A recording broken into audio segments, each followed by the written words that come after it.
¿Listo? Bien. Bueno, ahora en la práctica vamos a estar resolviendo 3 notebooks en las cuales vamos a aplicar lo que vimos en la teórica. La idea va a ser ir viendo las bondades de cada uno de los métodos y, bueno, obviamente cómo utilizarnos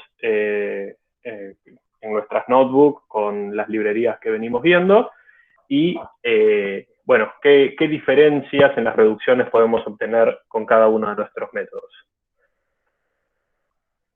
En esta primera notebook lo que vamos a hacer es, vamos a trabajar sobre un mainfold artificial, pero clásico. ¿Por qué artificial? Porque no es ningún dataset real, sino que es un dataset hecho a medida, justamente porque por la forma que tiene, ahora lo van a ver, está bueno para ver cómo trabaja cada una de las reducciones dimensionales. El dataset se llama SwissRoll. ¿Por qué se llama SwissRoll? Bueno, porque lo hicieron unos suizos y porque tiene forma de rollo, básicamente. El dataset tiene 3 dimensiones y el objetivo va a ser llevarlo a 2. Bueno, mediante la librería dataset de sklearn podemos llamar a la función que es hacer el rollo suizo y le decimos cuántas instancias queremos que haga en este rollo, ¿no? Le podríamos poner una, bueno, si le pones una no tiene mucho sentido, pero podríamos hacerlo denso o más esparso, ¿no? En base a cuántas dimensiones le pongamos. Después lo voy a plotear, pero lo voy a plotear con estas instrucciones un poco extrañas, y si se dan cuenta estoy usando una Jupyter Notebook y no Jupyter Lab, porque lo que quiero hacer es mostrárselos en 3D.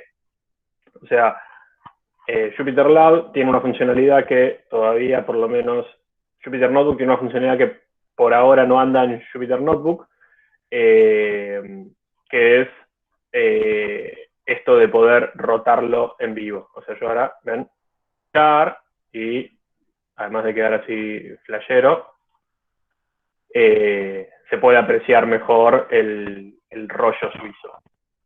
Pueden ver, ¿no?, que efectivamente le decimos rollo por esta forma así de curva, ola, o como otro sinónimo que se les ocurra. Y, bueno, tiene 3 dimensiones, como pueden observarlo. O sea, en realidad las pantallas son bidimensionales, pero gracias a estos super efectos especiales podemos verlo en 3D. Y los colores nos va a servir ahora, o sea, no vamos a estar ni prediciendo nada, sino simplemente, esto es aprendizaje no supervisado. O sea, vamos a estar haciendo una reducción dimensional, una técnica de aprendizaje no supervisado, por lo cual no es que vamos a intentar predecir los colores ni nada por el estilo, pero los colores nos van a servir para, en la versión reducida, poder analizar mejor qué tan buena está mi reducción o no. ¿Sí? Bueno, lo primero que vamos a hacer es intentar reducirlo con PCA. En base a lo que vimos en la teórica, ¿cómo piensan que va a funcionar PCA en esto? En términos de bien, mal, más o menos. Si alguien se anima a decir algo más, joya. Pero apunto a eso. ¿Cómo piensan que en PCA va a ser una buena opción para este dataset?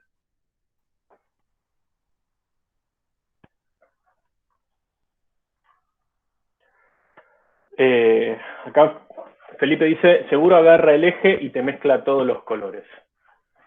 No sé a qué te referís con agarrar el eje, pero entiendo que querés decir que no sería una buena opción.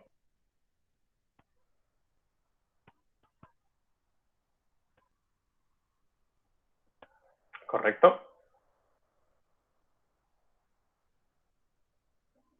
Ok, bien. Exactamente. O sea, te molesto. Como pueden ver, este no es un dataset que uno pueda decir que mediante una reducción lineal vamos a estar obteniendo un buen resultado. ¿Por qué? Porque fíjense que no tiene una forma lineal, entonces va a ser difícil que esto tenga una buena proyección. Una forma para mí intuitiva de entender PCA es mediante la literalidad del verbo proyectar, ¿no? O sea, nosotros supónganse que tenemos un objeto 3D y queremos reducirlo a 2 dimensiones. Nosotros decimos que en PCA, cuando decimos lo proyectamos en 2 dimensiones, es una buena forma de explicarlo porque es efectivamente como hacer la sombra, ¿sí? O sea, ustedes agarran un objeto 3D, le apuntan con una linterna y la sombra que genera eso sería análogo a las proyecciones que hace PCA, ¿sí? O sea, vos tenés algo 3D y la sombra es bidimensional. Y la proyección es la lámpara generando la sombra sobre alguna superficie. PCA lo que va a hacer es algo parecido, o sea, va a intentar buscar un plano en el cual la sombra producida de mi set de datos sea lo más fidedigna posible de mi manifold real, ¿sí? Entonces, ¿qué va a hacer PCA? Y va a empezar a rotar así mi dataset hasta encontrar el punto en el cual la varianza se maximiza, ¿sí? O sea, cuando yo ahora me pongo así a girar y a divertirme con este rollo suizo, se podría decir que es equivalente a lo que hace PCA, aunque PCA en realidad es determinista, o sea, no necesita estar girándolo así y mirándolo a ojo a ver cuál es mejor. PCA usa los autovalores y los autovectores y hace y te dice, tuki, acá, y te deja así la proyección, ¿no? Bueno, suponiéndose que es esta. Vamos a ver en la práctica cómo hacemos esto. Bueno, para eso voy a instanciar un objeto de mi clase PCA, que la importé anteriormente de sklearn. Fíjense, acá importé todos los que voy a usar, ¿no? PCA, MDS, Isomap y Tisney. Le pongo cuántos componentes quiero obtener y le hago fit transform sobre mis datos. X son mis datos, ¿sí? Es el Swiss roll que me creé antes, que tenía 3 dimensiones, ¿no? La 0, la 1 y la 2. Cuando hago fit transform, ¿qué es lo que hace?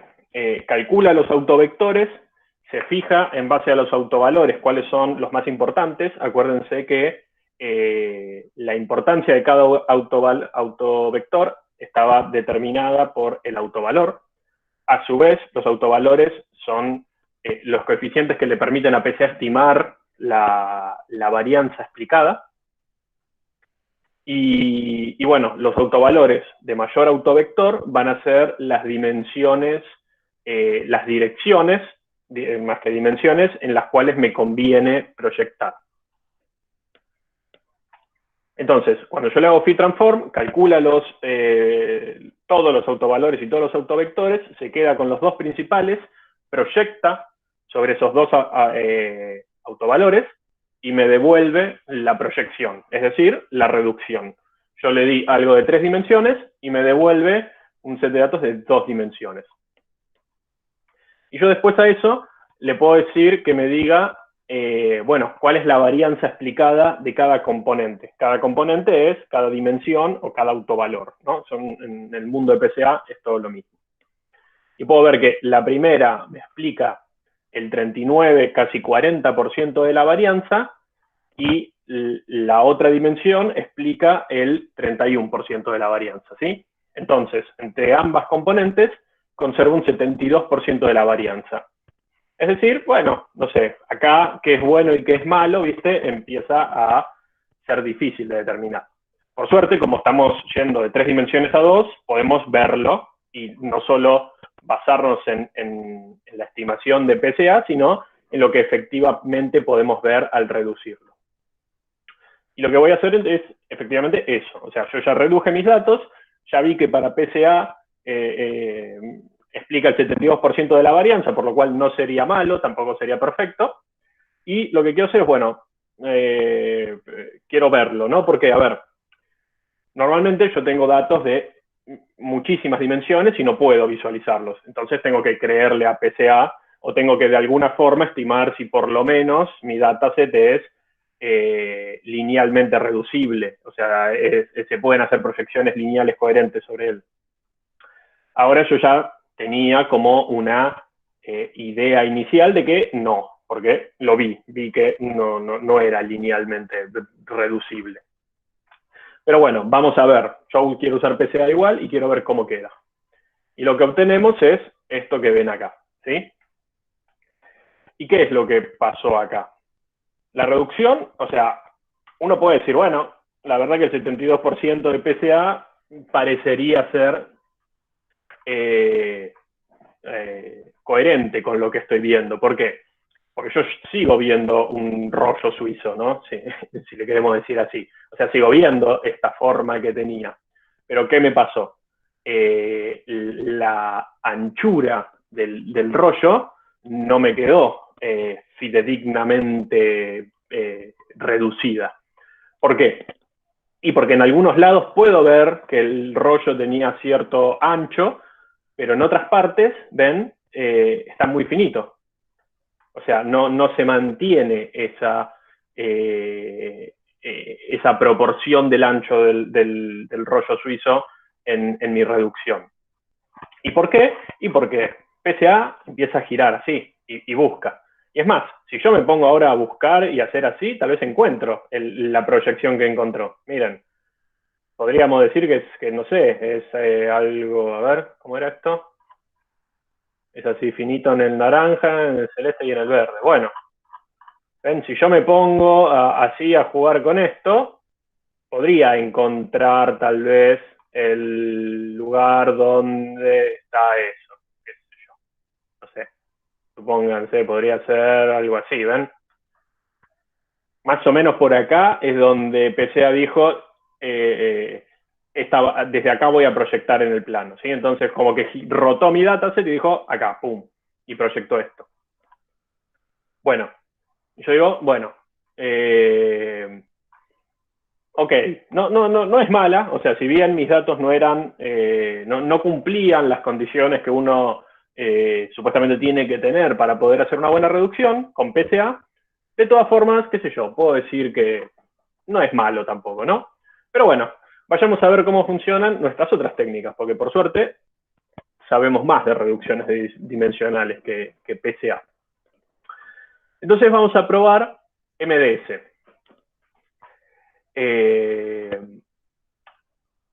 Al igual que en el caso anterior, vamos a agarrar nuestro set de datos tridimensional y pasarlo a 2 dimensiones, ¿sí?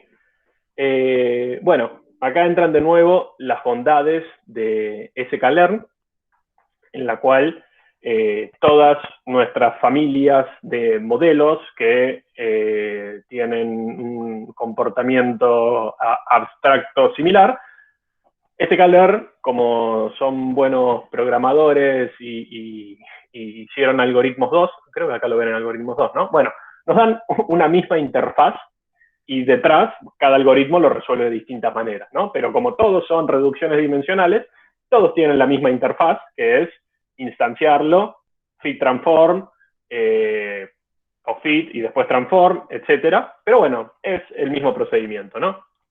Yo ahora no voy a pensar de la clase PCA, sino de la clase MDS, pero le paso, fíjense, el mismo feature, que es cantidad de componentes, quiero 2. Y lo mismo, hago fit transform, le paso los datos y obtuve de nuevo mis datos reducidos mediante otro algoritmo, ¿sí? Bueno, si yo me pusiese a correr esto, lo cual podría intentarlo, a ver. Esto ya lo hice, esto ya lo hice. Bueno, fíjense lo rápido que es PCA, ¿ven? Tuki, listo, ya está. Hizo todo, ¿sí? O sea, es instantáneo. ¿Por qué? porque el cálculo de autovectores es un proceso matricial, el cual en las librerías que hay hoy en día, en sklearn y en las computadoras modernas, es algo que se hace súper rápido y súper lindo. Siempre va a ser mucho mejor que ustedes hagan operaciones matriciales a que iteren, ¿sí? Eso es algo que tal vez a esta altura ya lo saben, pero para que lo sepan. Y en cambio MDS es iterativo, no tiene esta optimalidad de cálculo matricial. Entonces cuando yo ahora quiera calcular, se va a tomar un ratito más, ¿sí? Y fíjense que tiene 3 dimensiones y 1500 instancias, o sea, ni siquiera es que tengo tantos datos. Y, sin embargo, a MDS le cuesta. Pero lo que puedo ver es que mi reducción ahora, fíjense, bueno, si bien todavía la está calculando, por suerte esta notebook ya la había corrido antes, y una vez que termine de reducir, si yo agarro y lo visualizo, mi reducción, ahora sí puedo ver el ancho, ¿sí? Fíjense que ahora sigo viendo un rollo suizo bidimensional, y ahora puedo apreciar que el ancho del mismo es simétrico, digamos, en todo su main. ¿Sí? Si bien, obviamente, no es perfecto, o sea, la verdad es que siempre que yo, o prácticamente siempre que yo quiera reducir algo que vive en n dimensiones a algo menor a n, voy a estar perdiendo información, ¿no? Porque, o sea, es imposible, o sea, no es imposible, pero algo voy a perder, ¿sí? Porque estoy queriendo simplificar algo que vive en una dimensionalidad más compleja. Pero ahora sí puedo decir que por lo menos las principales, o lo que yo creería que son las principales características de mis datos, se conservan bastante bien. Bueno, ahí terminó de correr, vieron que tardó bastante más. Y por último, vayamos a Isomap, ¿sí?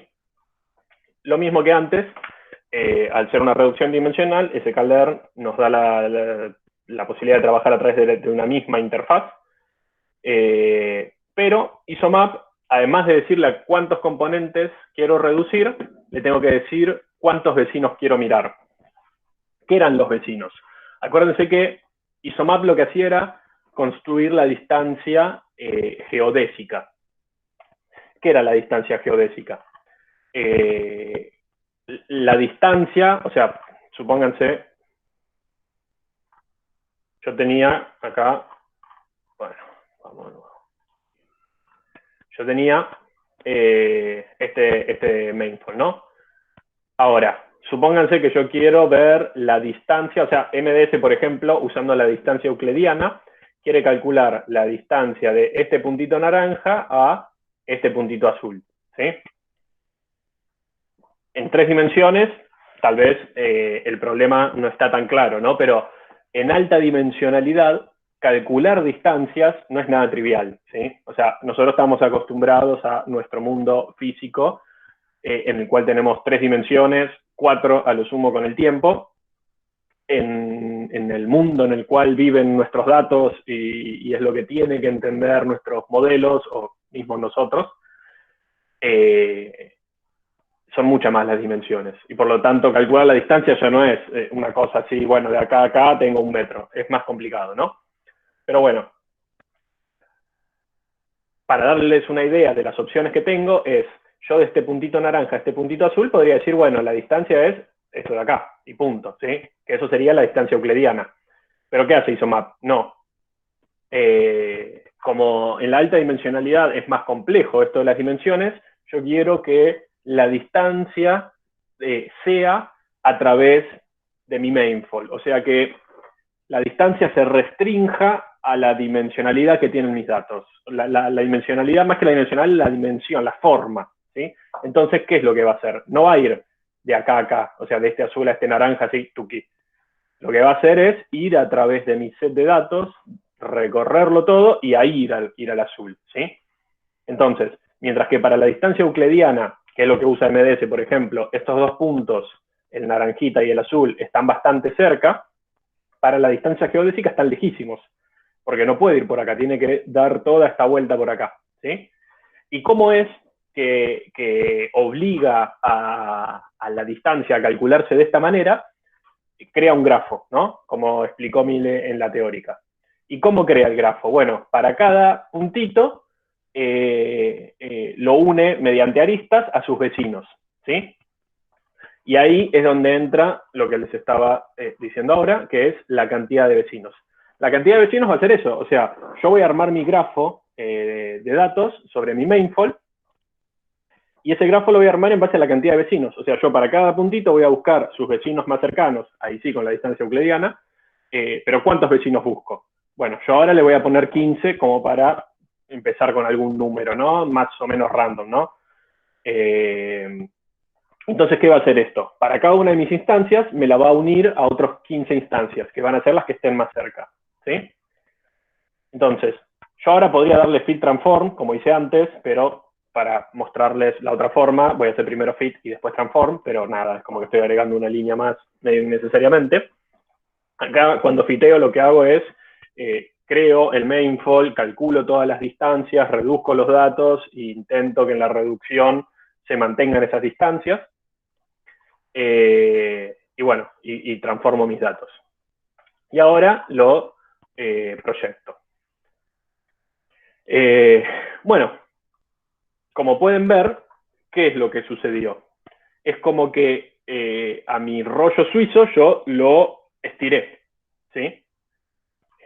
¿Por qué es que lo estiré? Porque mi distancia geodésica me obliga a que estos puntos rojos de acá estén lo más lejos posible de estos azules de acá. ¿Y cómo puedo hacer eso en una bidimensionalidad? Respetando el resto de las distancias, abrir el rollo suizo y dejarlo como una sábana, ¿sí? Y eso es lo que hace Isomap. Ahora, veamos qué pasa si le pongo que mire menos vecinos, ¿sí? Yo acá le puse 15. Bueno, yo podría también ponerle los que yo quiera, ¿no? Entonces le voy a poner muchos menos, le voy a poner 3. Y hago de nuevo la proyección. Y acá ya empieza a perderse un poco ya la gracia de Isomap. ¿Por qué? Y porque si bien los puntitos rojos siguen estando lejos de los azules, fíjense que en el medio me quedaron un montón de agujeros. ¿Alguien se da una idea por qué aparecieron estos agujeros? No es fácil la pregunta, así que no tengan miedo de que les cueste o equivocarse, pero para ir sabiendo a ver si Perdón, tienen... ahí que cambió la cantidad de vecinos. Sí, antes tenía 15 y ahora tengo 3. Con 15 me dio esto y con 3 esto. El principal problema acá es que, fíjense que, de nuevo, los rojos y los azules siguen estando lejos, pero en el medio tengo agujeros, así extraños por todos lados.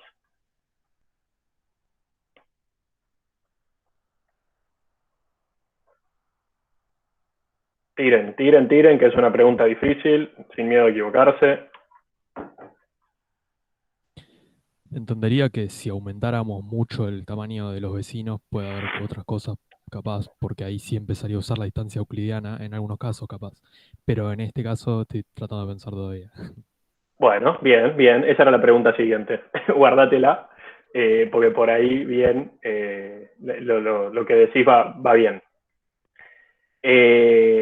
Acá Felipe dice, es como cuando bajamos el epsilon en el clúster, los toma como que están separados. Sí, va por ahí. Cristóbal dice, al limitar a 3 vecinos estaríamos ignorando a otros posibles vecinos. Exacto, exactamente. Al poner menos vecinos,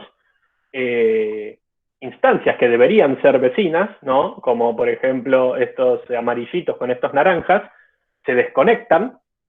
Y entonces, para ir de este naranjita, de este rojo a este naranjita, no puedo, por ejemplo, volvemos acá.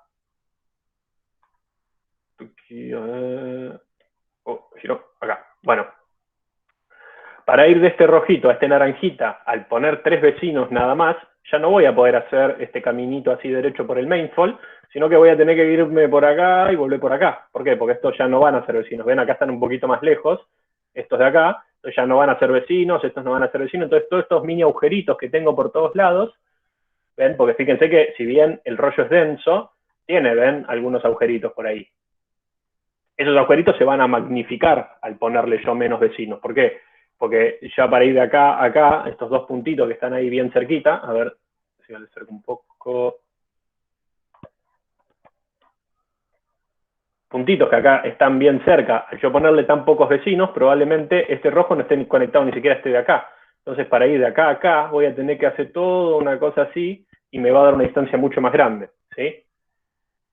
Entonces, si yo, acá es una de las cosas que habíamos dicho, uno de los problemas de ISOMAP, si yo no pongo una buena cantidad de vecinos, o sea, si yo más o menos lo estimo bien, tengo una buena reducción para lo que ISOMAP busca.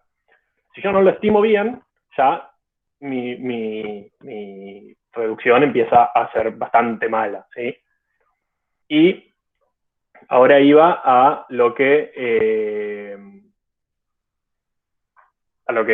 decía, lo que contestaba el otro alumno, que no sé tu nombre, pero ahora podés contestar porque justamente el otro ejemplo era, bueno, probé con una cantidad muy baja de vecinos.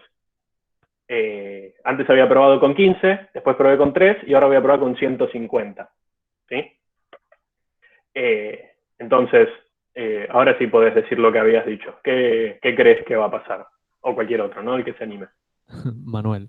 Y Manuel. que sí, que ahora, bueno, puede agarrar, por ejemplo, en el ejemplo que veíamos, que el azul capaz que estaba muy cerca del rojo en distancia euclidiana, ahora como entra dentro de los vecinos, va a empezar a usar esa como la distancia menor entre esos dos puntos, eh, Exacto. y no la Exacto. geodésica.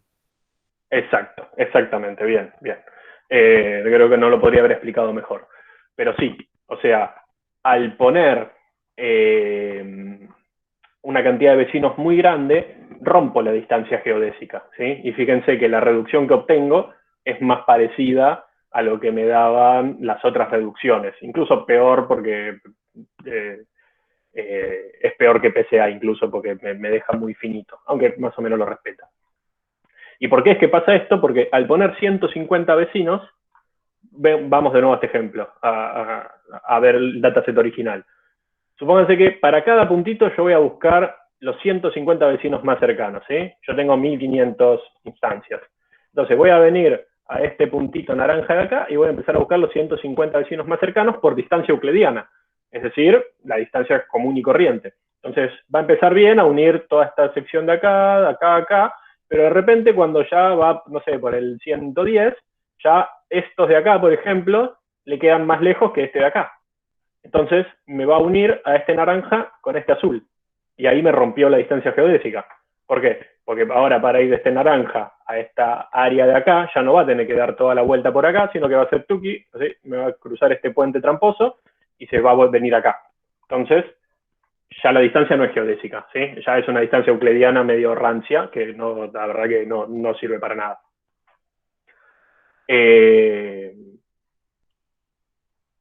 Y bueno, ahí vimos un poquito de ISOMAP, jugamos un poco con el hiperparámetro este de cantidad de vecinos, y ahora lo que nos queda es t-SNE, ¿sí? Acordémonos que t-SNE, una de las principales fortalezas es que es muy bueno para observar clústeres en dimensiones menores. O sea, la clase pasada vimos clustering, ¿no? O sea, en datos n-dimensionales, identificar los principales grupos de datos. Esto es más o menos lo mismo, acuérdense, seguimos bajo el paraguas de aprendizaje no supervisado, así que tiene sentido que sea parecido, pero en la dirección de la visualización, ¿sí? Porque también uno de los principales objetivos de las reducciones dimensionales es poder ver mis datos.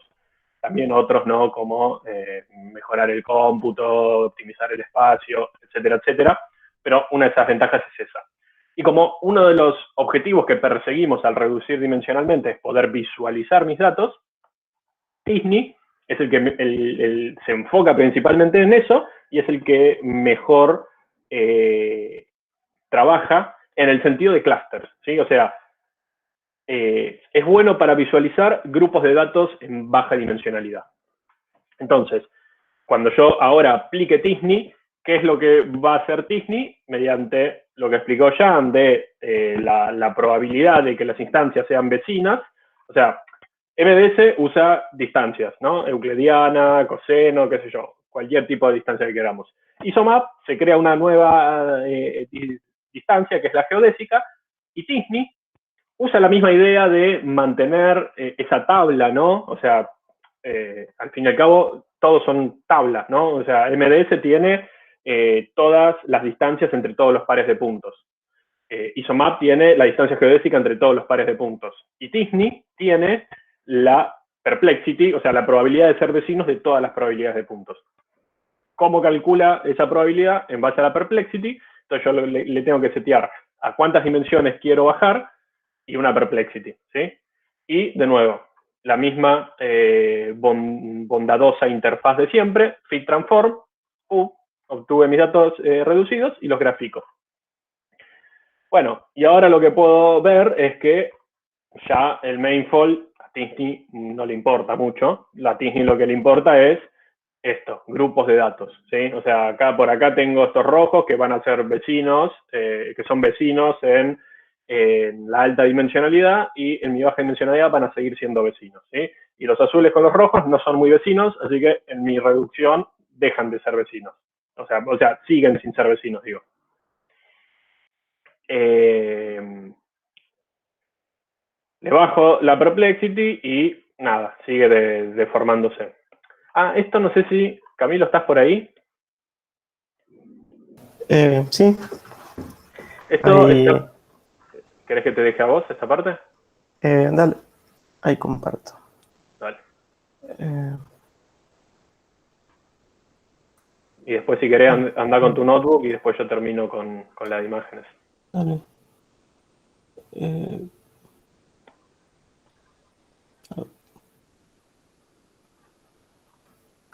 Esto.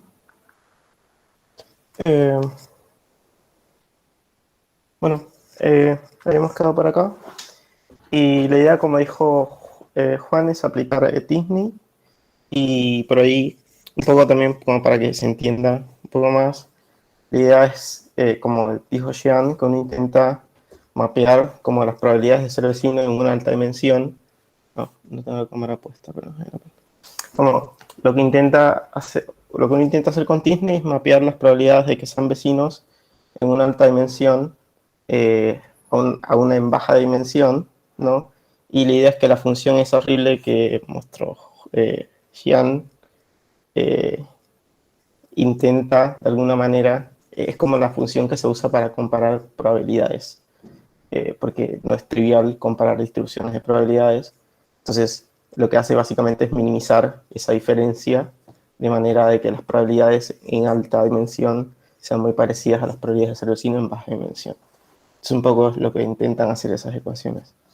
Pero bueno, volviendo a esto que estamos viendo, la idea es que, bueno, t-SNE intenta, cuando aplicamos t-SNE acá, intenta como desarmar el rollo, intentando de alguna manera también como mantener como la forma del rollo. Y acá particularmente usamos Perplexity 25. Ahora, dentro de un ratito, tipo, va a surgir por ahí la pregunta de, bueno, pero ¿qué Perplexity usamos y todo eso? Y eso vamos a ver. Pero bueno, acá con Perplexity 25 obtenemos este resultado donde, bueno, vemos que hay distintos como clústeres de puntos separados, pero que a su vez están medio que unidos, intentando mantener la forma. Después, básicamente, lo que hacemos es disminuimos la Perplexity a 10 y se obtiene este resultado donde, como comentaron antes, lo que pasa es que como los clústeres son como, o sea, los vecinos cada vez como que están más separados y se ven más lejos entre sí. Entonces, al intentar mantener esa distancia, por tener menos vecinos más cercanos, se ven estos clústeres como muy separados. Eso pasa cuando, bueno, disminuimos la perplexity. Y bueno, y si aumentamos mucho la perplexity, pasa también lo que por ahí preguntaron en el chat, esto de que ya se empiezan a ver como clusters que están como cada vez más unidos.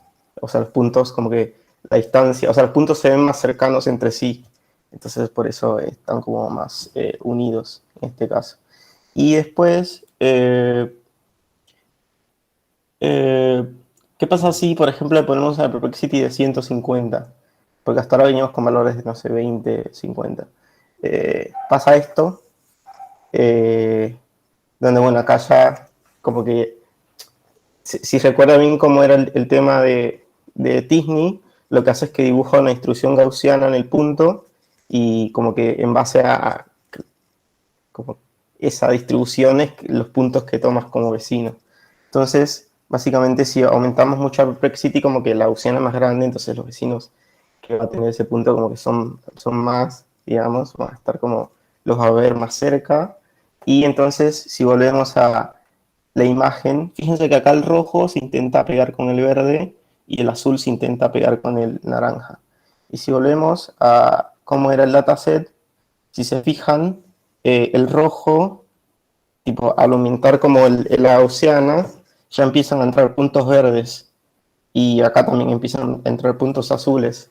Entonces como que intenta a su vez mantener esa vecindad que ve Disney en el espacio de baja dimensión y por eso se ve así, digamos. Intenta mantener como la vecindad entre los puntos en el mismo, o sea, los puntos en el mismo plano eh, horizontal, pero a su vez como intenta también mantener la vecindad que empieza a ver con los puntos que ya están en otra parte del rollo, cuando se aumenta mucho la perplexity. Y nada, básicamente eso es lo que podemos concluir de esta imagen. Y después quería mostrarle otro notebook, no sé si tienen pregunta de lo anterior, pero bueno, acá también vamos a ver otro poco de PCA y de Disney, también para que se vea la diferencia y cuándo es conveniente usar uno o lo otro. Primero lo que vamos a hacer es cargar un dataset que bueno, está en el drive de la materia, que básicamente el dataset lo ploteamos, como bueno, ploteamos el anterior, y es este, que es como puntos que parecen una tetera. Y la idea es que, bueno, vamos a aplicar acá Disney y PCA y ver qué nos da.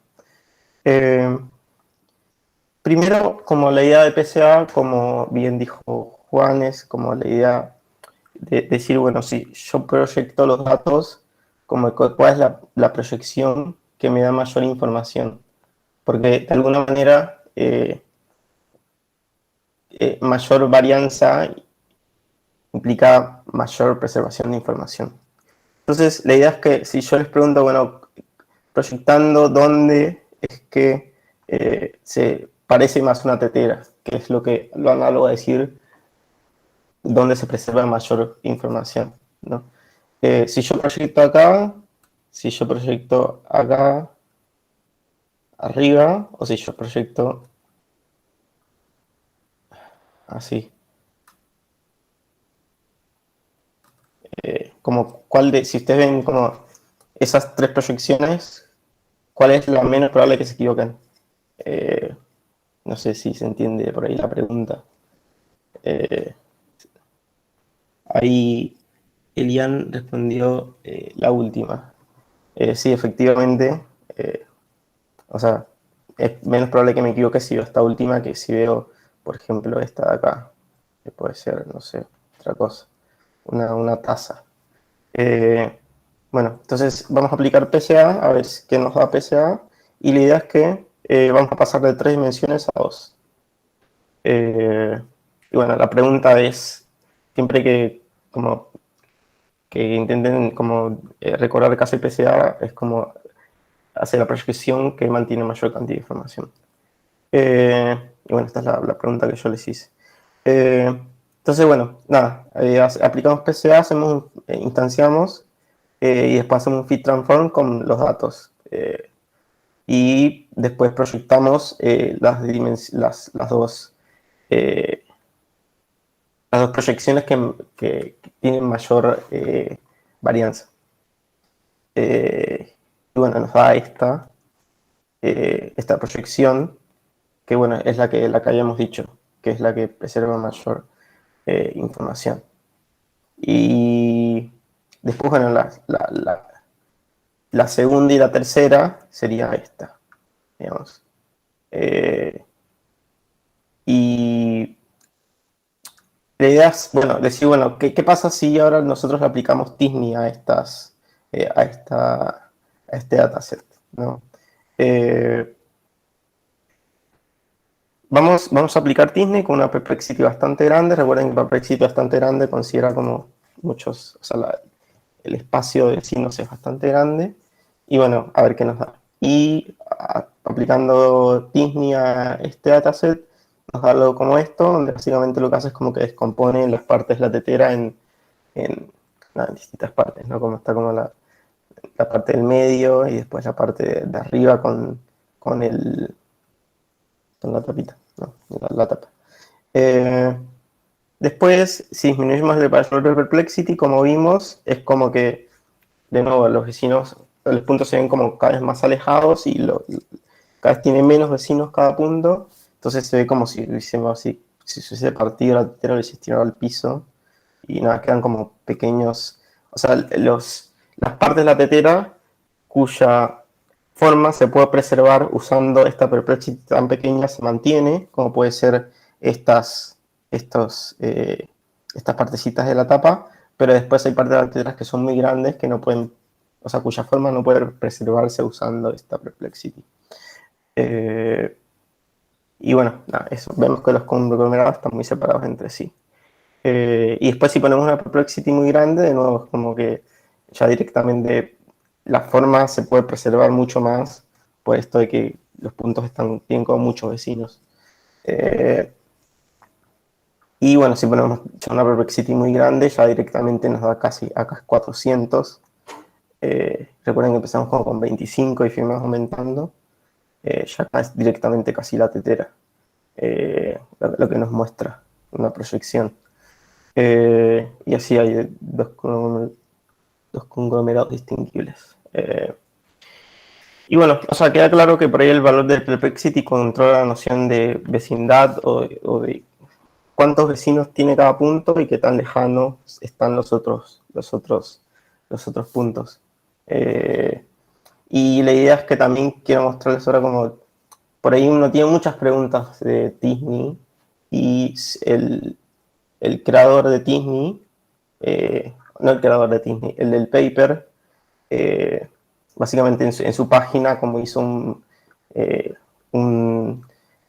preguntas frecuentes de T-SNE, porque nada, se ve que le llegaban muchas preguntas, puso los papers interesantes por si quieren leer, y bueno, básicamente puso la implementación y puso distintos ejemplos, como por ejemplo acá en el NIST que le mostró Xian, acá por ejemplo muestra una versión 3D.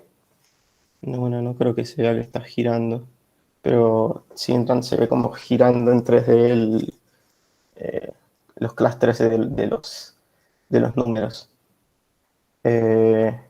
Y después, por ejemplo, hay cosas muy, muy locas, como por ejemplo lo aplicó al dataset de Netflix.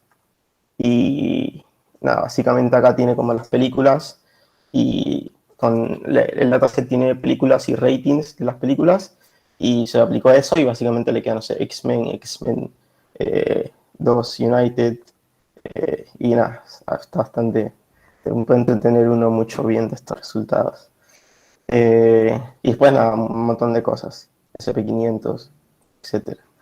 Y después, bueno, las preguntas frecuentes que tiene están bastante buenas porque hay preguntas que son más de implementación, de decir, bueno, ¿por qué no funciona? O ¿por qué?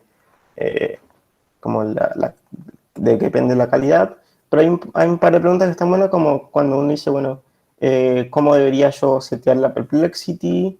¿Qué es la perplexity? Que bueno, explica un poco como qué es la noción de vecindad, etc. Y un montón, que están bastante buenas y son cosas que uno entiende después de haber tenido esta clase de reducción de dimensionalidad. Y después una interesante que es, una vez que tengo T-SNE Map, puedo como, la idea está de decir, bueno, tengo un nuevo punto, ¿qué hago? Y el chabón te responde que como no es algo paramétrico, es decir, no es que yo entreno parámetros y después puedo evaluar esos parámetros en un nuevo punto y decir, bueno, esto es lo que me da, no se puede hacer, pero como que se pueden hacer cosas de intentar como entrenar parámetros, como que básicamente parámetros que mapeen a la dimensión que está Disney creando y por ahí también hay esfuerzos respecto a eso bastante nuevos. Por ejemplo, hay una librería que se llama OpenDisney, que era tipo hace poco la vi, donde bueno, lo que intenta es eso, como además de implementarlo, intenta como poder evaluar en un nuevo punto la implementación de Disney, que no es para nada trivial hacer esto. Bueno, tiene un paper y tiene además la página de GitHub y es bastante nuevo. El último release es el 25 y está recién en la versión 0.6, por si les interesa ver cómo hicieron esto. Pero bueno, nada, eso respecto a Disney. Y después les quería mostrar otro ejemplo de una implementación en un dataset que se llama QuickDraw, que es de Google, donde básicamente el QuickDraw es, uno entra a la página de quickdrawwithgoogle.com y la idea es que recolectan dibujos que personas hacen. Por ejemplo, acá y además, mientras yo tengo 20 segundos para dibujar y mientras voy dibujando hay algo que me intenta predecir lo que estoy dibujando. Y gano si esa cosa que me está prediciendo llega a predecir. Entonces, por ejemplo, me dice que dibuje un lollipop y yo voy dibujando y a medida que voy dibujando hay algo que me está prediciendo acá abajo. ¿Ven? Entonces, si yo dibujo, me parece un lollipop, ahí me dice, I know it is a lollipop. Y así, sí, tipo, puedo seguir. Eh, eh, y bueno, a veces es complicado, no sé dibujar. Pero bueno, no importa. La idea es que yo después puedo acceder a estos dibujitos que hacen las personas y tengo un dataset, ¿no? Entonces, este es el GitHub de estos dibujitos y básicamente acá puedo obtener los datos en, en la versión que yo quiera. Prácticamente a mí me interesa esta porque puedo leerlo con NumPy y me manda a un cloud storage de Google donde acá puedo descargar como todos los dibujitos, ¿no? De las cosas. Entonces yo me bajé 4, básicamente. Me bajé Fish, Shark, Marker, Nail. Y bueno, básicamente vamos a trabajar con esto. Entonces si lo ploteamos, ¿qué es esto que tenemos? Es básicamente, estos son los fish, los pescados, estos son los shark, los tiburones, estos son los clavitos y estos son los marcadores. Entonces la idea es que vamos a aplicar PCA-IT y a ver qué nos da esto. O sea, esto es parecido a lo que se hizo en NIFS, ¿no? Uno intenta como hacer reducción de dimensionalidad de una imagen, básicamente. Entonces básicamente acá lo que hago es que agarro solo 1000 de cada uno, porque si no tarda un montón Disney. Y bueno, acá básicamente lo que hago es ponerle los labels, decirle que los primeros 1000 son de la categoría 1, después los segundos 1000 de la categoría 2, los terceros de la categoría 3 y así. Entonces básicamente tengo 4000 datos, que en realidad en lugar de tener forma 28 por 28 de la imagen, en realidad es un vector de 184. Porque bueno, necesito un forma de vector para poder aplicar todos estos métodos, ¿no? Entonces, imaginen que es como si yo estuviese aplicando Disney a datos que tienen dimensión 784, de alguna manera. Y quiero llevar de 784 a 2, lo cual parece una tarea no tan sencilla, porque, no sé, es bastante complicado, me parece. Entonces, bueno, nada, de nuevo, aplicamos PCA, nos quedamos con dos componentes, porque cuando queremos dibujar, recuerden que, por ejemplo, PCA, si lo aplicamos con n componentes igual a la misma cantidad de dimensiones, simplemente es una rotación de mis datos, porque bueno, tengo la misma cantidad de dimensiones. Pero bueno, yo me quiero quedar solo con 2 dimensiones, entonces hago un fit transform y dibujo las proyecciones que me da estas imagencitas de fish, shark, clavo y marcador, marker. Y me da algo como esto acá es para plotear, no se preocupen. Eh, y bueno, básicamente están muy como solapadas acá, yo no sé si puedo distinguir qué es qué cosa. Por ahí, como están solapados el fish con el nail y el marker con el shark, pero no sé. Entonces, bueno, la idea es que ahora aplicamos Disney, a ver qué nos da. Primero usamos Perplexity 20. Algo por ahí a setear es la cantidad de iteraciones, que es cuántas veces va a estar dándole eh, hasta que converja un resultado. A un fit transform, porque bueno, esta implementación de Disney, recuerden que no tiene como una forma de yo volver a evaluar un punto, sino que directamente lo único que puedo hacer es eh, un fit transform de los datos que entran como input. Y bueno, me da con Perplexity 20 algo de este estilo, que es bastante más visible en los clusters que lo que obtuvimos usando PCA. Y incluso si lo llevamos a Perplexity 200, donde recuerden que aumentar la Perplexity es decir, aumento la gaussiana, sería como la cantidad de vecinos que puede ver un punto, ¿no? Porque si aumento la gaussiana entran más puntos. Y bueno, hago lo mismo, fit transform, y me queda algo de este estilo, donde puede que por ahí los clusters sean como más visibles, por lo menos son más visibles que PSA. Eh, También hay como, no sé, los dibujos, ahora vamos a ver un poco, son bastante feos en general, porque no sé, la gente tiene 20 segundos para poder dibujar algo y que lo que está atrás descubra qué es lo que está dibujando. Y me interesó particularmente si ven este punto de acá, porque cuando fue como, ¿qué es este punto de acá? Es muy extraño que estén todos acá y de repente aparezca este fish. Y nada, por curiosidad, básicamente lo ploteé. Básicamente busqué cuando tiene el perplexity mayor a 50, que es básicamente este punto. Y nada, es el 369 de los fish. Y bueno, básicamente ahora ploteé los fish, 20 para atrás y 20 para adelante. O sea, me ploteé 40 y es este de acá, que se ve bastante feo. Esto no parece un fish. Parece, no es un escarabajo, algo extraño. Sino de acá como ni siquiera tiene como la colita. Entonces, medio que un outlier descubrimos usando... Y está bueno porque en realidad cuando uno da quick draw a acá el data, y selecciona uno, le dice, si ves alguno que por ahí no está tan bueno, decinos. Y es como, esta es como una forma que ellos podrían hacer de encontrar los outliers. Pero bueno, nada, eso es lo que quería mostrarles. Y nada, pueden seguir jugando lo que quieran con este dataset, me gusta. Puede pasar uno mucho tiempo dibujando con Quick Draw.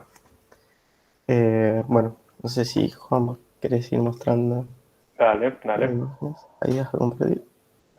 Muy bueno esa última parte. Eso lo agregaste este Quatri, ¿no? Hace muy reciente. No voy a decir cuándo, pero fue muy reciente. Muy bueno, bueno. Los Quatris anteriores no habían visto eso, así No. que tienen suerte. Yo también lo aprendí ahora. Bueno, vayamos con la última práctica, la última notebook. Volvemos a PCA ahora y lo que vamos a estar haciendo es seguir analizando, ¿no?, las cualidades y las ventajas y la calidad de las reducciones de PCA de una forma visual, ¿no? Porque, a ver, uno puede ver numeritos y ver la varianza que explica y ver la tabla de distancias de pares de las otras técnicas, pero, a ver, uno tal vez con lo visual es donde mejor lo entiende, ¿no? Nosotros los humanos, la verdad que tenemos una muy buena capacidad de entender imágenes. Y entonces, para aprovechar eso, lo que vamos a hacer es ver cómo funciona PCA reduciendo imágenes, ¿sí? ¿Por qué? Por esto, ¿no? Los humanos reconocemos muy bien una cara, una forma, un animal, como vamos a ver ahora, y entonces vamos a analizar la calidad de las reducciones mediante la calidad que nosotros percibimos en una imagen. Que además, de nuevo, esto puede tener, además de fines pedagógicos y de entender y ver el funcionamiento del método, puede servir también en la práctica, ¿no? Para, por ejemplo, acuérdense que PSA reduce y vuelve, o sea, va y viene de las distintas dimensiones, ¿no? Es como un viajero interdimensional, como Homero Simpson, ¿se acuerdan en ese capítulo? No, pero en serio, es como que yo tengo algo en mi alta dimensionalidad y lo puedo llevar a una baja dimensionalidad, o sea, lo tengo en n, lo llevo a 2 y puedo volver a n, ¿sí? Con algunos problemillas en el medio, pero puedo ir y venir. Entonces yo, por ejemplo, podría reducir una imagen, mandarla por algún canal con mala internet o lo que sea, pero mandarla reducida, entonces pesa menos por la red y viaja más fácil, y del otro lado la recuperan y la transforman de nuevo, ¿no? O sea, a lo que voy, serviría para comprimir datos y mandarlos por la red o guardarlos o lo que sea. Piénsenlo, tal vez en una imagen hoy en día no tiene mucho sentido, en un video puede tener más sentido, pero bueno, como para ir también a fines prácticos de esto, ¿no? Entonces, lo que vamos a estar haciendo nosotros es usar una imagen de ejemplo, que es este jaguar, chita, leopardo, alguno de esos o todos esos juntos, no sé la verdad bien cuál es, que está así como gruñendo de frente. Es una imagen de 720 píxeles por 1280, o sea, tiene bastante buena resolución. Y bueno, fíjense que la cara particularmente es donde mejor está enfocado, se ve bastante nítido, mientras que el fondo está como un poco desenfocado o blureado, ¿no? Y entonces lo que vamos a hacer es, bueno, ir viendo cómo funciona PSA al reducir esta imagen. Bueno, la imagen podemos ver que es color, ¿sí? Es una imagen a color, por lo cual, ustedes esto ya lo sabrán, en realidad no es una matriz de 720 por 1280, sino que es una matriz de 120 por 1280 por 3, porque cada una de las celdas tiene 3 valores, uno para cada uno de los colores rojo, verde y azul, y con eso forma el color del píxel. Aunque podríamos trabajar con esta imagen a color, para fines pedagógicos la vamos a hacer en escala de grises, ¿sí? Para que se entienda y no complicarnos innecesariamente. Entonces lo que vamos a hacer es llevarlo a escala de grises, y para eso lo que vamos a hacer es algo muy simple, que es normalizar nuestra matriz dividiendo por el valor máximo de toda la imagen, ¿sí? Entonces siempre vamos a tener entre un valor entre 0 y 1. Entonces lo que hacemos es, agarramos a la imagen y la dividimos por el valor máximo de la celda que hayamos encontrado. Eso lo guardamos en nuestra nueva imagen en blanco y negro y nos da esto, ¿sí? Nada, lo mismo pero en escala de grises, así de simple. ¿Por qué ahora está en escala de grises? Sí, porque ahora en vez de tener 3 valores en cada celda, tengo uno solo, y entonces ahí es simplemente un valor entre blanco y negro, ¿sí? Bueno, entonces ahora lo que vamos a hacer es reducirla con PSA. Lo primero que vamos a hacer es, para graficar, o sea, antes de ver cómo queda la imagen reducida y todo, lo que vamos a querer hacer es ver cuántas dimensiones necesito conservar para mantener una buena cantidad de información o varianza, ¿no? Entonces, lo que yo voy a hacer es ver, bueno, primero voy a, no le voy a pasar una cantidad de componentes, porque al no pasar una cantidad de componentes y fitear, bueno, PSA lo único que va a hacer es calcular todos los autovalores, ¿sí?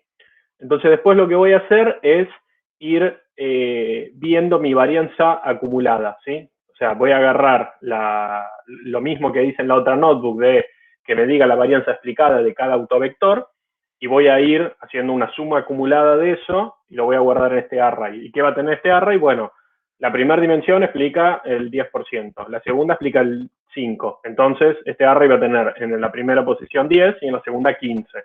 y en la tercera, no sé, va a ir creciendo hasta llegar a 100, ¿sí? En base a la varianza explicada de cada autovector. Después voy a buscar el K, a partir del cual la varianza acumulada ya supera el 95%, ¿sí? Y voy a plotear eso, simplemente. Lo que yo voy a estar reduciendo es, o sea, la dimensionalidad, o sea, la altura, ¿sí? O sea, no voy a estar reduciendo esta dimensión, sino esta de acá. ¿Por qué? Porque PCA tiene ese limitante. Podés reducir la dimensionalidad menor, no la mayor. Y entonces, lo que hago ahora es graficar, ¿no? De 0 a 100, quedándome con... Yo podría quedarme con los 720 componentes y va a ser, obviamente, la misma imagen. Pero como yo la quiero reducir, quiero quedarme con menos componentes y que la información que tengo en esa reducción siga siendo buena.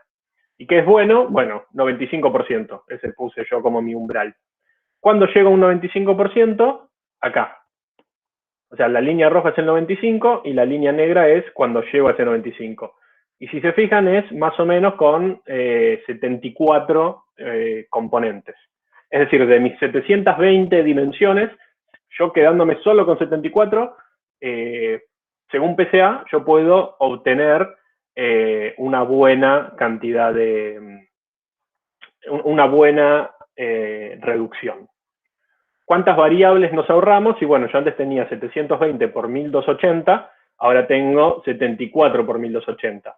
Es decir, me ahorro como 830.000 variables, ¿sí?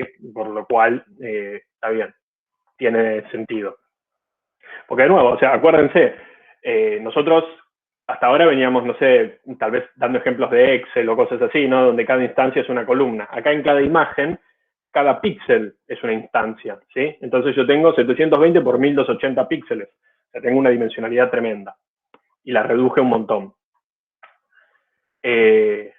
Y en términos de porcentajes, me estoy quedando con el 10% de mis celdas. Y con eso ya mantengo casi toda la información de mi imagen. Entonces, ¿cómo voy a hacer ahora para ver si mi reducción es buena? Bueno, voy a aprovechar esta bondad de PCA de ir y volver. Entonces, lo que voy a hacer es, ya calculé todos mis autovalores. Ahora reduzco a 74, a los principales 74 componentes, y después reconstruyo. Acuérdense que cuando voy y vuelvo, pierdo información si no me quedé con el 100% de la varianza. Entonces, lo que yo voy a hacer, cómo voy a evaluar si mi reducción es buena, yendo y volviendo, y viendo si la imagen, cuando vuelvo, es parecida a la que tenía antes de irme, ¿no? Por decirlo de alguna manera. Entonces, voy a hacer eso. Voy a instanciar, ahora sí, con la cantidad de componentes que ya sé que es buena, y voy a hacer fit transform y después inverse transform, ¿sí? O sea, todo al mismo tiempo. Por esto que les digo, o sea, reduzco y vuelvo. Y lo que hago es, bueno, en esa vuelta, a ver qué tan bien se conservó la información. Y grafico. Y lo que obtengo es esta imagen de acá.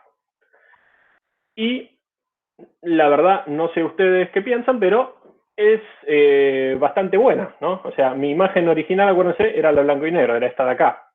Obviamente es mucho más nítida esta, ¿no? Pero la verdad que yo sigo viendo al leopardo en la imagen. Sigo viendo que está enfocado en la cara, sigo viendo la expresión, sigo viendo bien todo el cuerpo. Es como que, nada, lo importante está. O sea, la verdad que esto del 95%, la verdad que yo le creo a PCA, ¿no? Para mí es como si me dijese, y mira, lo importante está, ¿viste? Qué sé yo. No tendrás la definición de tu cámara HD, pero la verdad que al bicho lo ves. Así que, bueno, bien. Probemos ahora con un mayor número. Está bien, con 74 anduvo, pero la verdad que tengo espacio para tener algo un poquito más grande. O sea, quiero reducir mi imagen, pero tengo un poquito más de margen. Así que voy a probar con 150 componentes, ¿sí? Entonces hago de nuevo lo mismo. Acá me creé la función para ya hacerlo informáticamente mejor, ¿no? En términos computacionales, y no andar repitiendo código por ahí. Entonces ahora mi K va a ser 150. Y ahora obtengo esta otra imagen. Ahora pueden ver que mejoró. O sea, esta estaba un poco más oscura y no tan nítida, y ahora ya la tengo bien clara y nítida. O sea, ya la diferencia entre esta imagen y la original, ya la verdad que es muy difícil, es difícil saber qué es lo que estoy perdiendo, ¿sí? O sea, esta es la original, esta es la nueva. No sé, si alguno de ustedes tiene muy buen ojo, es fotógrafo o diseñador o algo por el estilo, tal vez la ve enseguida. Pero para mí la verdad que ya es la misma imagen, ¿sí? Si bien con 150 yo estaría por acá, ¿sí? O sea, estaría casi en el 100%. Por lo cual tiene sentido que sea casi lo mismo. Y entonces, por último, lo que voy a hacer es reconstruir con distintos números de componentes, ¿sí?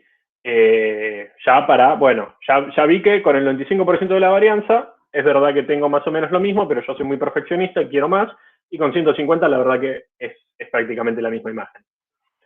Y ahora lo que voy a hacer es, bueno, veamos todo. Voy a empezar de 10 y hasta 550, y voy a ir viendo con cada uno de estos valores, 10, 25, 50, 100, hasta 550, cómo me queda mi reconstrucción, qué también puedo reconstruir la imagen. Entonces voy a iterar este array y para cada uno voy a plotear. Y lo que obtengo es esto de acá, ¿sí? O sea, para 10 componentes, bueno, la verdad que está bien, no es muy buena. Esto parecería ya arte abstracto, ¿no? O sea, uno podría decir que acá está la cara de un gato, pero yo ya no sé si es un tatuaje o qué es eso. Y tiene sentido porque con 10 componentes teníamos, o sea, 10 componentes estará por acá. O sea, tenemos un 50%, supongan, más o menos. Está bien. Tiene sentido que con un 50% no se entienda mucho lo que tengo. Pero fíjense cómo a medida que voy aumentando la cantidad de componentes, o sea, voy reduciendo, pero no tanto, conservo más varianza, más información, entonces al reconstruir voy teniendo cada vez una mejor imagen. Y ya, no sé, la verdad que a partir de 150, que es el que habíamos visto antes, la verdad que ya para mí no cambia nada. O sea, creo que está un poquito más claro, pero nada, o sea, entre 150 y 550 lo único que veo es que ahora el gato parece albino, pero nada más. O sea, la verdad que podríamos decir que a partir de 100 ya es casi indistinguible, es prácticamente lo mismo. Y como conclusión teórica, podemos ver que, bueno, efectivamente, a medida que conservo más varianza o más información, la reducción se mantiene mejor, ¿sí? Y puedo, al reconstruirla, obtener casi el mismo dataset o incluso el mismo. Y en la práctica, que yo puedo reducir un montón mis datos, hacer mucho más eficiente todo al reducirlos, y en esa reducción tener prácticamente lo mismo que tenía en mi set original. Entonces, en vez de andar trabajando con millones de datos, trabajo con un 10% de esos datos, me ocupa menos espacio, es más fácil de mandar por la red, es más fácil de entrenar modelos sobre eso, y somos todos más felices, por decirlo de alguna manera. Acá. Bueno, nada, esto es parecido a lo que les mostró Mile en la teórica con el sonido. O sea, Mile les mostró cómo PCA reducía una grabación. No vi bien ese ejemplo a cuánto lo reducía, pero la clave está ahí, ¿no? O sea, bueno, tal vez el sonido sea un poco más complicado, pero porque acuérdense que PCA, si los datos no son linealmente proyectables, tiene problemas más allá de la cantidad de componentes que le pongamos. Pero bueno, si mis datos no tienen ese problema, acá ven cómo a medida que yo aumento la cantidad de componentes con las que me quedo, aún quedándome con muchos menos de los que originalmente tenía, mi dataset es prácticamente lo mismo. Y esto es verdadero para imágenes, para sonido, para cualquier dato, ¿sí? O sea, esto es lo maravilloso de estas técnicas, que son generales, ¿no? Que si mis datos cumplen este requisito, que es que sean linealmente proyectables, o linealmente reducibles, o que mis datos sean lineales, Entonces, este método funciona, ¿sí? No me importa si tus datos son cosas del clima, como en el TP, imágenes, sonido, lo que vos quieras, ¿sí? Y eso me da todas las ventajas de poder graficar, poder guardar, poder entrenar, eliminar ruido, de todo. Ahí preguntó Ricardo, no entiendo por qué solo se puede aplicar al valor más chico entre X e Y. Bueno, es porque esa es una muy buena pregunta. A ver, o sea, vos decís, esto, ¿por qué lo tenemos que aplicar sobre 720 y no sobre 1280? Eso es por cómo se calculan los autovalores. Es una cuestión más algebraica, pero si vos tenés una matriz de n por k, o sea, si vos tenés más dimensiones que instancias o más columnas que filas, no podés calcular más de 720, ¿sí? O sea, no podés tener más de 120 autovalores y tu cantidad de filas es 720.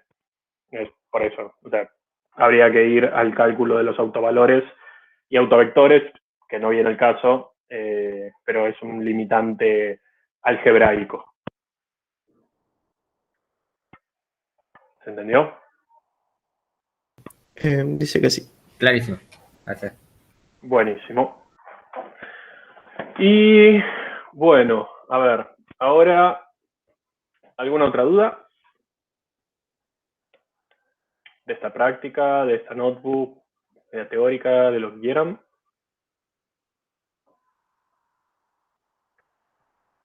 Bueno, si no hay dudas, podemos pasar al Kahoot, a ver si entendieron y quién es el que más entendió, la que más entendió. Bueno, ya saben cómo es esto, ¿no? Les paso el pin, vayan sumándose.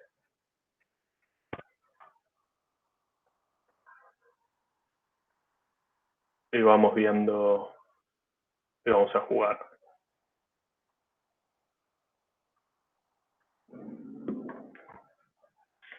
Sonido da extra.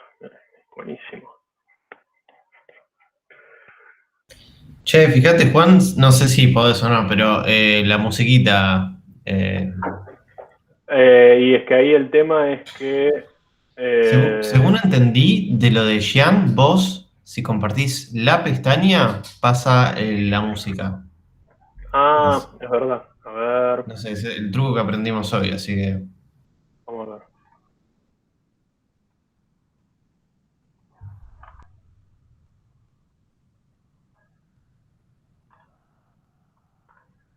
Abro la pestaña.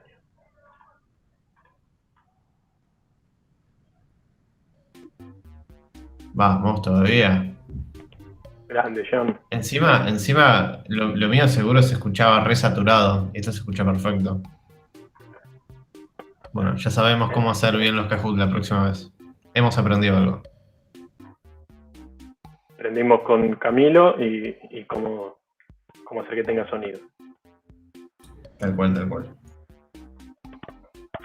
Bueno, a ver, tenemos 25.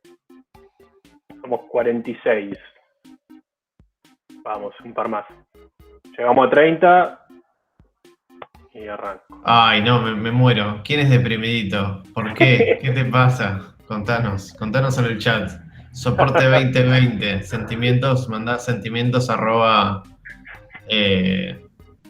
no sé. Sí. Disney. Está bien, puede ser, es una forma de verlo. Si te ayuda a memorizarlo, más que venga. Bueno, estamos para arrancar. 32, creo que es un buen número. Alguien triste. Che, qué mal que venimos. Para mí, alguien triste y deprimido son la misma persona y está jugando dos juntas. Pero bueno. Son primos. Incomprobable. Bueno, vamos a darle. Reducciones dimensionales, la clase de hoy. Empieza en 3, 2, 1. ¿Verdadero o falso? PCA realiza proyecciones no lineales.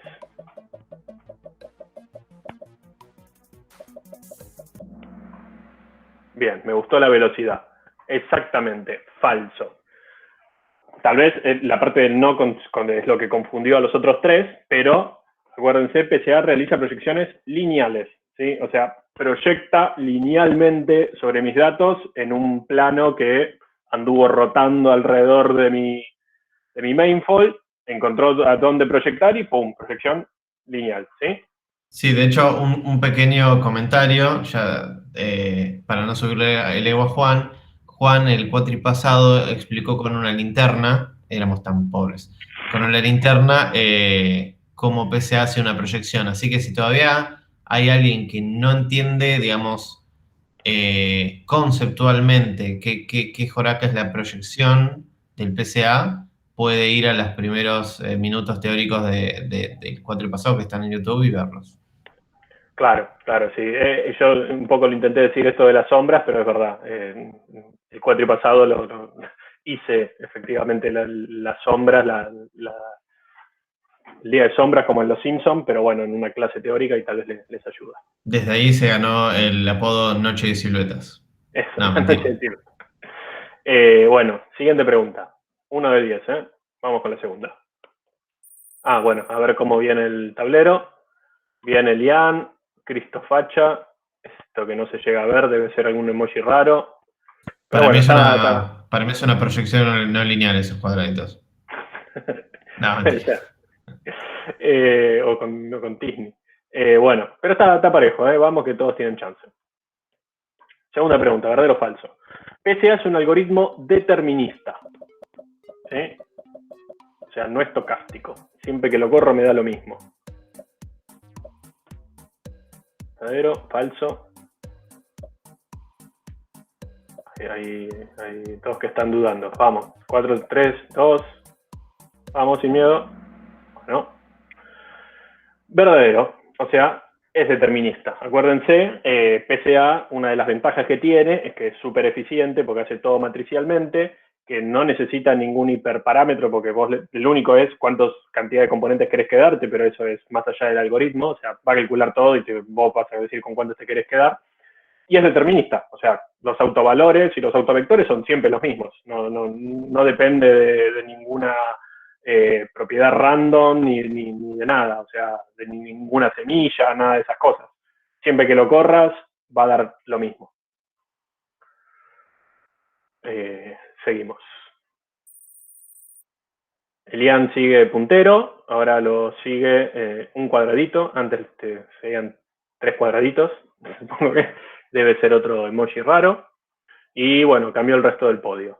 Pero sigue bastante parejo, te están comiendo los talones, Elian, no te confíes. Vamos con la siguiente pregunta. ¿Verdadero o falso? En PCA utilizamos la varianza explicada en la reducción para determinar si la misma es buena. ¿Verdadero o falso? Mira, me gusta esa velocidad de respuestas. Acá hay muchos que están muy seguros. La varianza explicada en la reducción para determinar si la misma es buena. Verdadero. Bueno, sí, a ver, yo intenté decirlo mucho para que se entienda, pero cómo PCA analiza si lo que, o te dice a vos si lo que redujo está bueno o no en base a la varianza.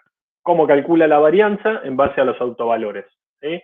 O sea, cada autovalor es un número entre 0 y 1 y la suma de todos los autovalores da 1. Y bueno, nada, cada autovalor está asociado a un autovector y lo que para PCA significa eso es la varianza que se explica en la dirección de ese autovector, ¿sí? Y así PCA dice, bueno, mi reducción conservó tanta información que es equivalente a tanta varianza de mis datos. Siguiente. El podio, viene Elian, sigue primero, ahora un cuadradito sigue, Disney, me gusta cómo está escrito, Student y PP. Siguiente. ¿Verdadero o falso? MDS intenta conservar el ángulo de los vectores de las instancias en los datos reducidos. ¿Verdadero o falso? El ángulo de los vectores de las instancias en los datos reducidos. No sé si les suena eso, si les dice algo.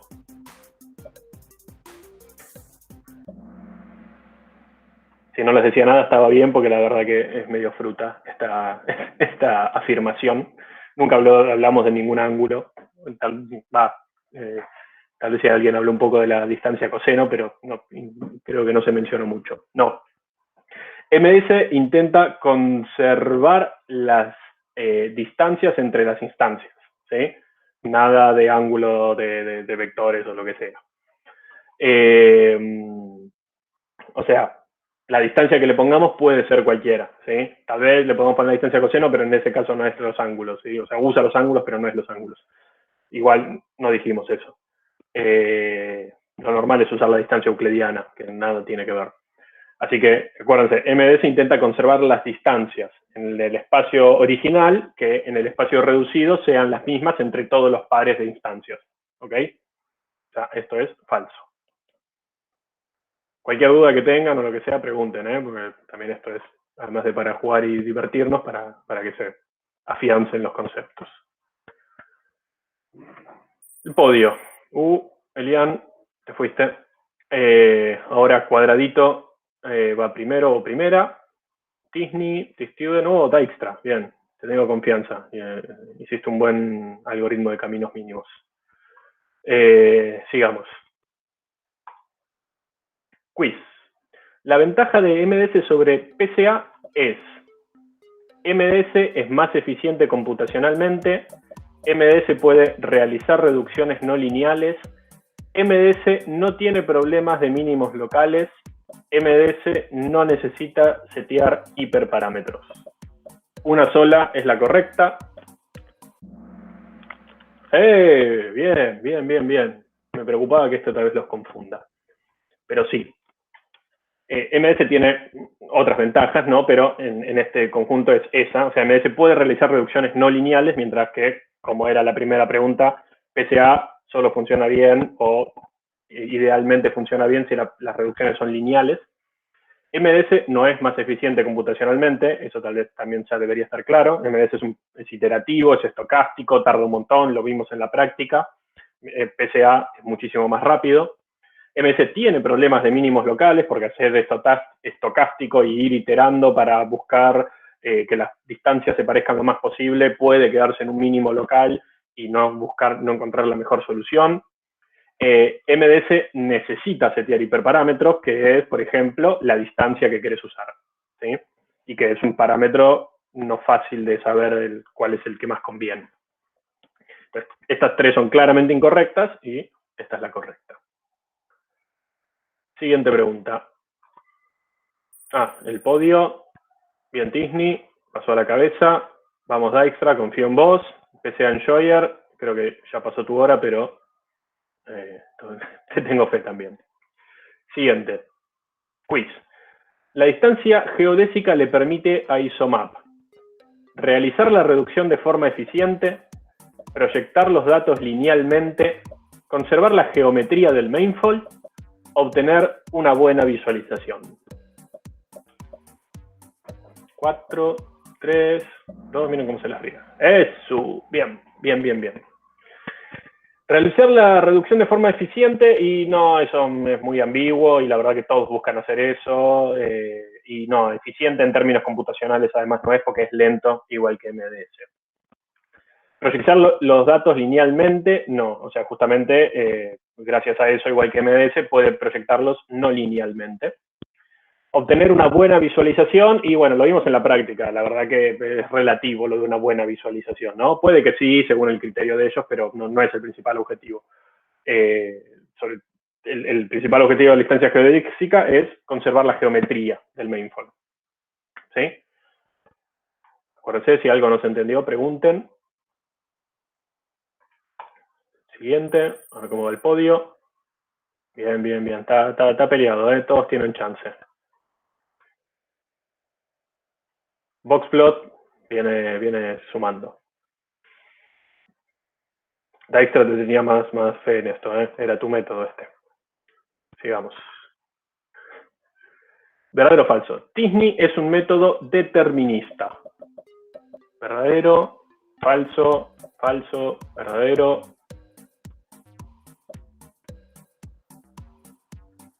Esta cancioncita está buena.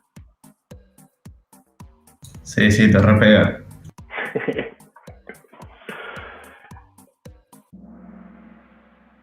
Exactamente, bien. Me gusta, por lo menos todos van entendiendo bien todo, o la mayoría. Acuérdense, Tisney es puramente estocástico, o sea, intenta, igual que Medeso, igual que ISOMAP, igual que todos, intentan hacer que dos distancias de dos mundos completamente distintas se parezcan. Bueno, en realidad la probabilidad de ser vecinos en Tisney, pero es la misma idea. Y al intentar que dos tablas, que pueden ser gigantes, se parezcan, va a ser algo que costoso y obviamente estocástico, ¿sí? Porque depende de dónde empieces cómo inicialices esa tabla, cómo va a ir cambiando. Así que depende de la inicialización. Todos estos métodos, los estocásticos, acuérdense, ustedes pueden hacer que den siempre lo mismo, pero haciendo trampa en la randomización de Python, ¿no? O sea, Python, si vos le setías un seed, creo que en alguna de las prácticas lo vimos, el random state, si vos le pones un número a eso, bueno, va a generar siempre el mismo proceso aleatorio. O sea, va a dejar de ser aleatorio y va a ser siempre el mismo. Si vos no le setías eso, va a usar el método original, ¿no? Que es agarra un número random y en base a ese número random inicia de alguna forma su método. ¿Sí? Pero bueno, en su esencia son métodos estocásticos. Es decir, lo corro varias veces y me va a dar distintas cosas. Dentro de todo parecidas, ¿no? Porque si no sería random puro, pero levemente distintas. Marcador. Bueno, bien. Sigue todo parejo. Bien Boxplot, dice que lo estás dando vuelta. ¿Verdadero o falso? Tisney utiliza la perplexity para calcular la probabilidad de que una instancia sea vecino de otra. Ya lo dijimos mucho, ¿eh? Creo que lo dije durante el Kahoot incluso.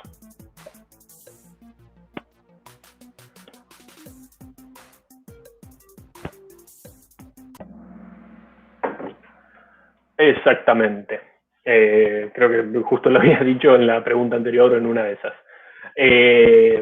La perplexity es justamente el hiperparámetro a través del cual se calcula, se setea para poder calcular cuál es la probabilidad de que dos instancias sean vecinas.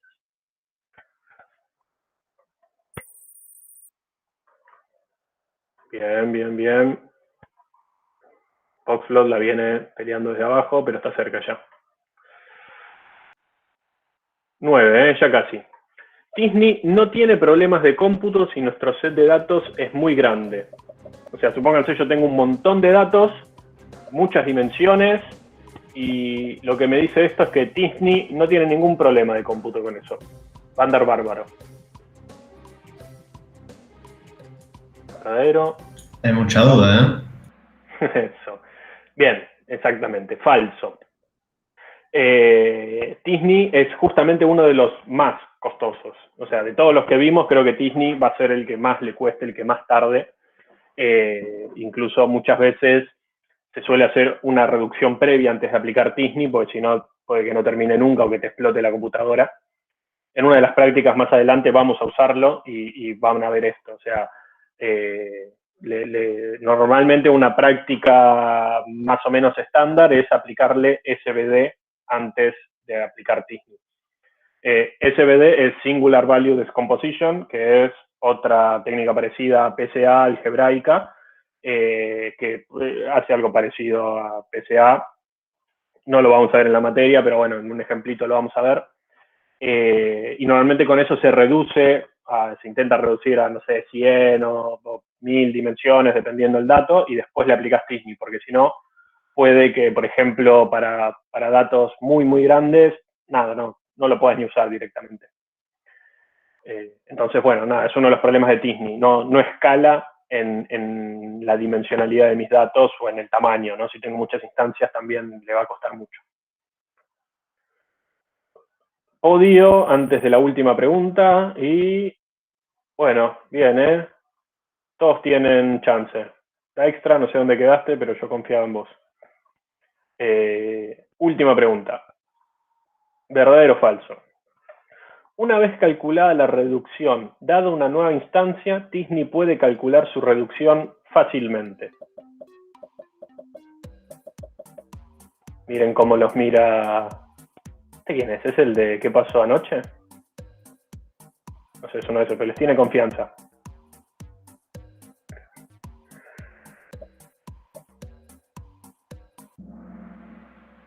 Costó este, ¿eh? Sí. Por eso lo puse al último, porque en realidad es porque es medio larga la afirmación. Así que, a ver, vamos despacio. Una vez calculada la reducción, o sea, yo ya reduje mis datos, ¿sí? Tenía mi dimensionalidad alta, apliqué Tisney y reduje a 2 o 3 dimensiones. Acuérdense que es lo que se reduce con Tisney, no puedes reducir a 10. Dado una nueva instancia, o sea, yo tenía mis datos, los reduje y viene una nueva instancia, ¿sí? Tisney puede calcular fácilmente la reducción de este dato nuevo. O sea, yo tenía mis datos, 1.000.000, los reduje a 2 y viene un nuevo dato de dimensionalidad 1.000.000. Tisney ahí lo que tiene que hacer es todo de nuevo, ¿sí? Punto. No puede hacer otra cosa. No es que agarra y tiene toda una funcioncita ahí y pum, lo hace. No, todo de nuevo, porque Tisney ve un todo, ¿sí? O sea, la probabilidad de que todos sean vecinos con todos.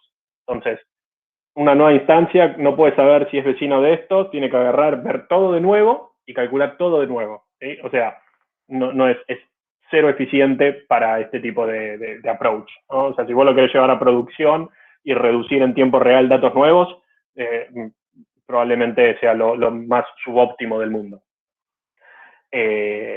Así que, bueno, nada, seguramente ahí estuvo la complejidad, tal vez la afirmación era un poco larga, por eso la dejé para el final. Vamos a ver cómo impactó en el ranking final, en el podio. Tercero con 9.455 cuadradito, 9.539 Pepe, y primero con 9.595 Tisney. Felicitaciones, Tisney. Cuarto, LFE, y bueno, no vi el otro. Pero bueno, nada, felicitaciones a todos porque en general todos respondieron muy bien todas las preguntas, así que parece que se entendió la clase, por suerte.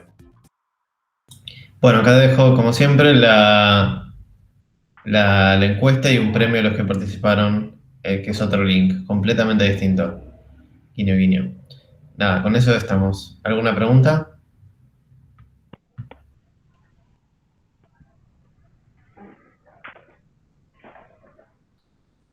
Bueno, creo que estamos. Estuvo genial este Kahoot,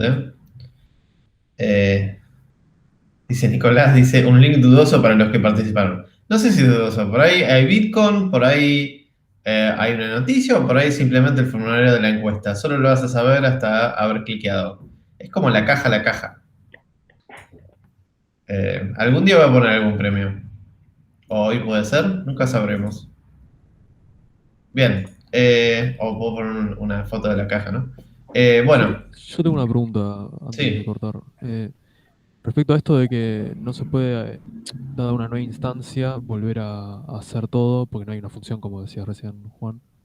Pero sí podría haber alguna forma de, por ejemplo, un modelo que aproxime a ver si va o no va a caer dentro de alguno de los clusters que se armaban con Disney.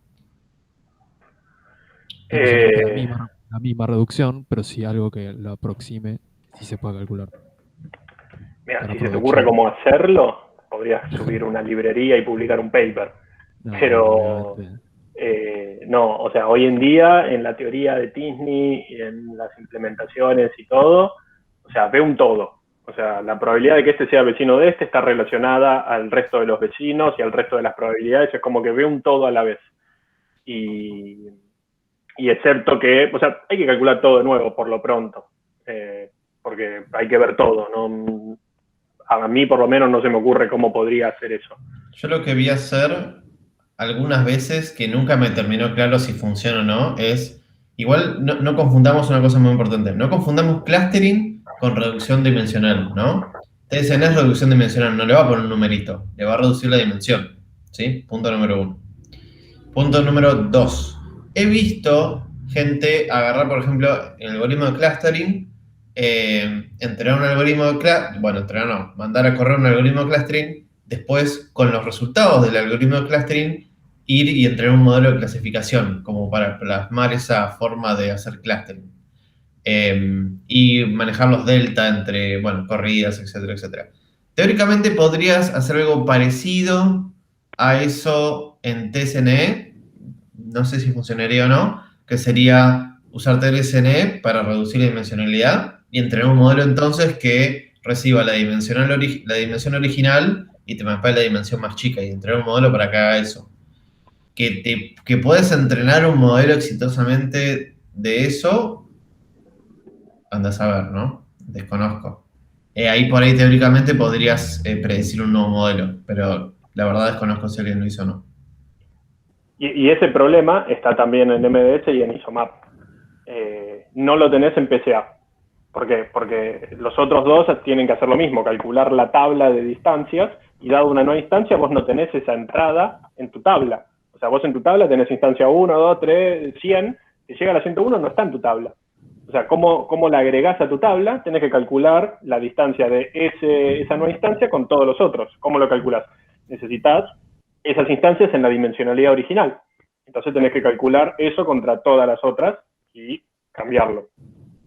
Y además, bueno, y en PCA no. En PCA vos tenés tu matriz que proyecta y llega una nueva instancia, la calculás por esa matriz y lo obtenés. Ahora, a medida que vayan llegando nuevas instancias, deberías recalcular eso, porque seguramente te cambien un poco los autovectores. Pero se banca un par de instancias más hasta que se vuelve medio poco robusto. Claro. Gracias. No. Muy buena pregunta, ¿eh? Bueno, ¿alguna otra?